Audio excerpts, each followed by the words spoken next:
தாய் தமிழ் உறவுகளுக்கு வணக்கம். எம்ஜிஆர் மருமகன் சபாநாயகர் ஆகின்றார். எம்ஜிஆர் மருமகன் சபாநாயகர் ஆகின்றார் என்ற தலைப்பில் இந்த காணொளியை காண்கிறோம். 2026 தமிழக சட்டசபை தேர்தல் முடிவடைந்து விட்டது. புதிய சட்டசபை உறுப்பினர்கள் நேற்றைய தினம் பொறுப்பேற்றனர். இன்றைய தினம் சபாநாயகர் தேர்தல்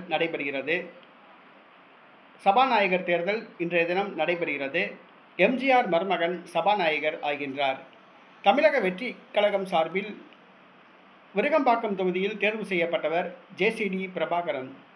இவர் 1980 மற்றும் 2011 ஆண்டு நடைபெற்ற தமிழக சட்டசபை தேர்தல்களில் அதிமுக சார்பில் போட்டியிட்டு வெற்றி பெற்றவர்.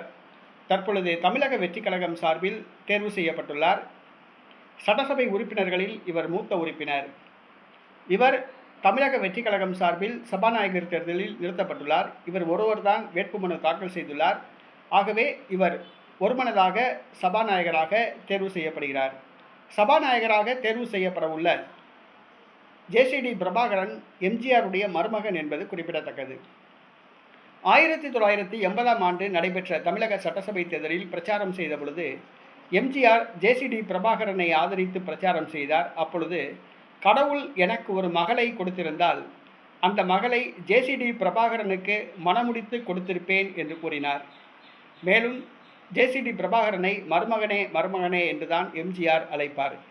எம்ஜிஆருடைய மருமகனாக வலம் வந்தவர் தான் இந்த ஜேசிடி பிரபாகரன். அவர் தற்பொழுது தமிழக சட்டசபையின் புதிய சபாநாயகராக பதவியேற்க உள்ளார்.